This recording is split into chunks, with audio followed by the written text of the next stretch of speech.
आज के इस प्रैक्टिस सेट में हम रीजनिंग के 10 इंपॉर्टेंट क्वेश्चंस के बारे में बात करेंगे। अगर आप किसी भी गवर्नमेंट एग्जाम की तैयारी कर रहे हो सभी के लिए ये प्रैक्टिस सेट काफ़ी ज़्यादा इंपॉर्टेंट है। तो चलिए पहला क्वेश्चन हल करते हैं। पहला क्वेश्चन है हमारा, संबंधित संख्या को चुनिए। तो जो संबंध 24 का 60 के साथ है वही संबंध हमें 120 का दूसरी संख्या के साथ बनाना है। तो यहाँ पर हम देखेंगे कि 24 से 60 कैसे बन सकता है। तो कुछ बच्चे कहेंगे कि 24 में भाई 36 जोड़ दीजिए तो 60 बन जाएगा। अब यही काम 120 के साथ कर लीजिए, 120 में भी 36 जोड़ दीजिए तो क्या बन रहा है हमारे पास 156। लेकिन ऑप्शंस में देखिए क्या 156 है, तो कहीं भी 156 नहीं है। इसका मतलब है ये तरीका यहाँ पर काम नहीं करेगा। अब हमें कुछ और सोचना पड़ेगा। तो हम क्या करते हैं, 24 की गुणा कराते हैं 2 से, तो क्या आएगा हमारे पास 48।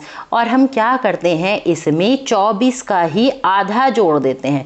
24 का आधा कितना होगा 12, तो कितना आ जाएगा हमारे पास 60। अब हम यही तरीका 120 में लगाते हैं। तो 120 की भी गुणा कराते हैं 2 से, तो आ जाएगा 240। और क्या जोड़ना है हमें, 120 का आधा। 120 का आधा कितना होगा 60।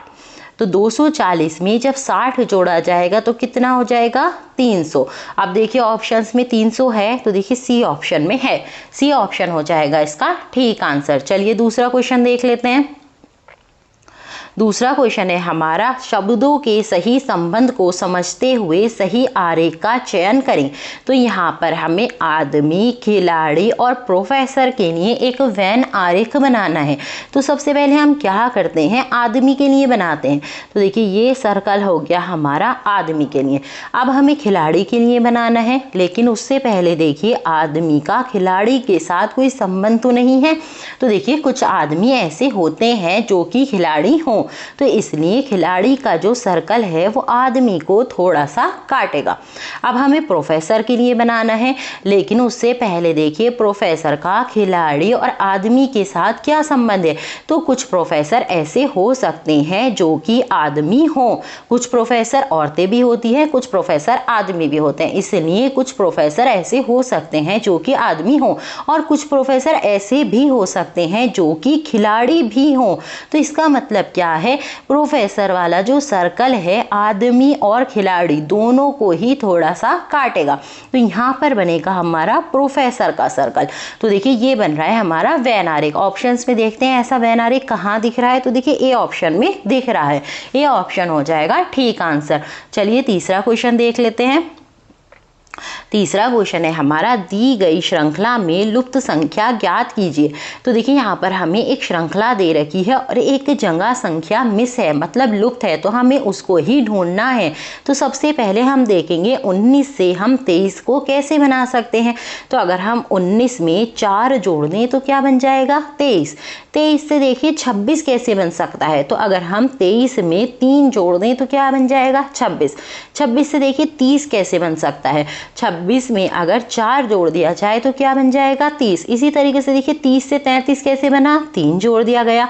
अब देखिए हमें क्या जोड़ना है, पहले 4 जोड़ा, फिर 3, फिर 4, फिर 3, तो अब हमें क्या जोड़ना है 4। तो 33 में जब 4 जोड़ेंगे तो क्या आएगा हमारे पास 37। अब ऑप्शन में देखिए कहाँ है 37, तो देखिए सी ऑप्शन में है, सी ऑप्शन हो जाएगा इसका ठीक आंसर। चलिए चौथा क्वेश्चन देख लेते हैं।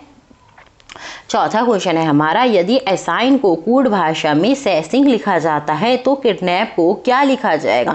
तो यहाँ पर हमें एसिंग का कोड वर्ड दे रखा है और किडनैप का हमसे मांगा है।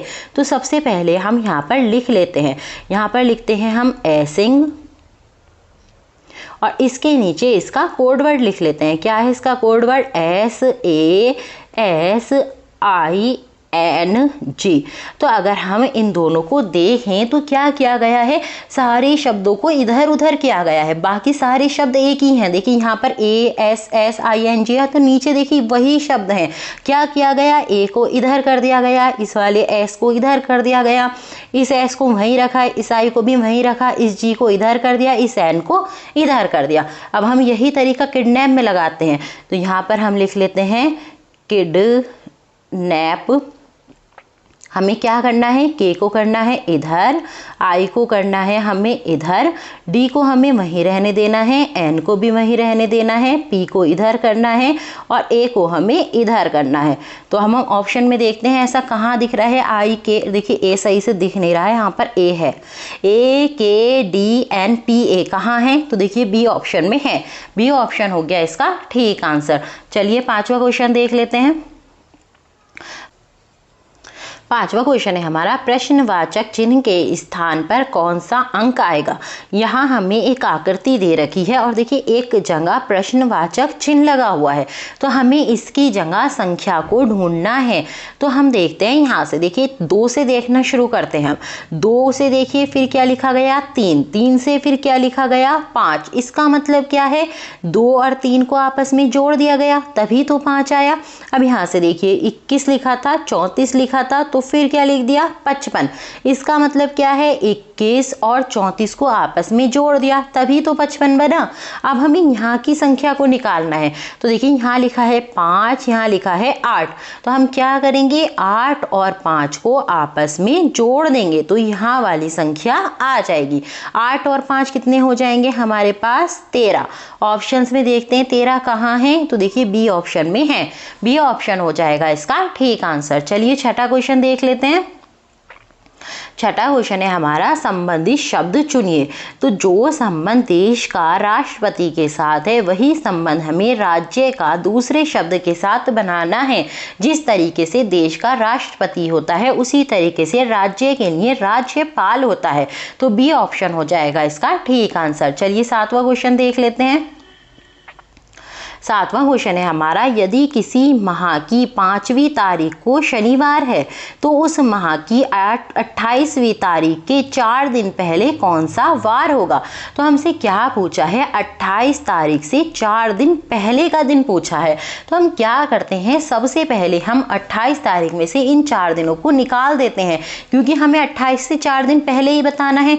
तो इसलिए हम क्या करते हैं, सबसे पहले तो 28 में से हम 4 दिन निकाल देते हैं, यानी कि माइनस कर देते हैं, तो क्या आ जाएगा 24।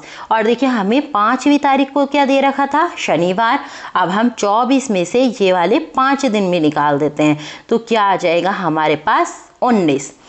अब हम क्या करते हैं, इस 19 को 7 से भाग कर देते हैं, क्योंकि एक सप्ताह में 7 दिन होते हैं। तो देखिए यहाँ पर कर लेते हैं, 7 से भाग करना है हमें 19 को, तो ये जाएगा 7 दूनी 14 और 5 रह गया हमारे पास शेषफल। अब देखिए जितना शेषफल रहेगा हमें उतने ही दिन आगे बढ़ना है। 5 तारीख को हमें क्या दे रखा था, शनिवार, और शेषफल कितना रह गया 5, तो शनिवार के 5 दिन बाद क्या आता है, बृहस्पतिवार। डी ऑप्शन हो जाएगा इसका ठीक आंसर। चलिए 8वां क्वेश्चन देख लेते हैं। 8th क्वेश्चन में हमें एक कथन दे रखा है। कथन है, हंसो तो सारा संसार तुम्हारे साथ है। उसके लिए हमें 2 पूर्व धारणाएं दे रही हैं। पहली पूर्व धारणा है, लोग आमतौर पर हंसते हैं।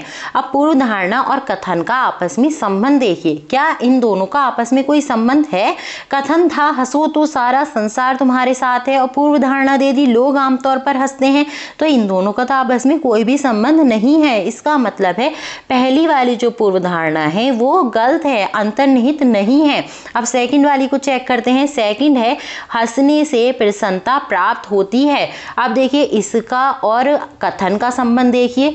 कथन था हंसो तो सारा संसार तुम्हारे साथ है, और पूर्व धारणा है हंसने से प्रसन्नता प्राप्त होती है, तो इन दोनों का आपस में संबंध लग रहा है। तो सेकंड वाला जो है वो ठीक है, मतलब अंतर्निहित है। अब ऑप्शन में देखते हैं, पहला था केवल एक ही अंतर्निहित है, तो पहला वाला ऑप्शन तो नहीं है। सेकंड ऑप्शन था केवल सेकंड ही अंतर्निहित है, तो सेकंड वाली ही हमारी अंतर्निहित आ रही है, तो इसका मतलब है बी ऑप्शन हो जाएगा हमारा ठीक आंसर। चलिए 9वां क्वेश्चन देख लेते हैं। 9 क्वेश्चन हमारा ब्लड रिलेशन से लिया गया है। क्वेश्चन है, वाई एक पुरुष है तथा एक्स वाई भाई है। तो इसको बना लेते हैं। एक्स वाई क्या दे रखे हैं, भाई, और वाई पुरुष है तो इस पर हम प्लस लगा देते हैं, और एक्स पर भी प्लस लगाते हैं क्योंकि एक्स जो है भाई दे रखा है। दे रखा है आगे m x की बहन है, तो इधर बना देते हैं m क्या है, x की बहन है, m पर लगा देते हैं माइनस क्योंकि वो एक लड़की है। आगे दे रखा है n r का भाई है। अब देखिए हमें अभी तक ना तो n के बारे में कुछ पता है ना ही r के बारे में कुछ पता है, तो इस लाइन को अभी हम छोड़ देते हैं और आगे बढ़ते हैं। आगे क्या दे रखा है, r y की पुत्री है, y के बारे में हमें पता है, तो अब हम यहाँ बना देते हैं r जो है y की पुत्री है। अब वापस उस लाइन पर चलते हैं जिसको हमने छोड़ दिया था, क्या थी, n r का भाई है। अब देखिए r के बारे में हमें पता चल गया है, तो अब हम यहाँ बना देते हैं n क्या है, r का भाई है। अब हमसे क्या पूछा है, n x का क्या लगता है, हमसे पूछा है ये जो x है इस n का क्या लगता है। n की बहन थी r के पिता थे y, बहन भाई के पिता एक ही होते हैं, तो y जो है वो n का भी पिता हो गया। y का भाई कौन है, x, पिता के भाई कौन होते हैं, चाचा, तो x n का क्या है, चाचा। ए ऑप्शन हो जाएगा हमारा ठीक आंसर। चलिए 10वां क्वेश्चन देख लेते हैं। 10वां क्वेश्चन है हमारा, निम्न विकल्पों में से कौन सा विकल्प नीचे दिए हुए शब्दों का सार्थक क्रम दर्शाता है। यहाँ हमें 1 2 3 4 5 करके 5 शब्द दे रहे हैं, हमें इनको ऐसे क्रम में व्यवस्थित करना है जिसका कोई अर्थ निकले। तो देखिए सबसे पहले हम क्या करते हैं, सुबह की सैर करते हैं, तो सबसे पहले आ जाएगा 2। उसके बाद क्या करते हैं, स्नान करते हैं, तो आ जाएगा 4। स्नान के बाद क्या करते हैं, नाश्ता करते हैं, तो आ जाएगा 1। नाश्ते के बाद क्या है, हम बस में जाते हैं, तो आ जाएगा 3। बस से हम कार्यालय जाते हैं, तो आ जाएगा 5। ऑप्शन में देखिए कहाँ है ऐसा, तो देखिए सी ऑप्शन में है, सी ऑप्शन हो जाएगा इसका ठीक answer. I hope practice set useful लगा होगा। यूजफुल लगा हो तो एक लाइक कर दें, चैनल पर नए हैं तो चैनल को सब्सक्राइब कर लें।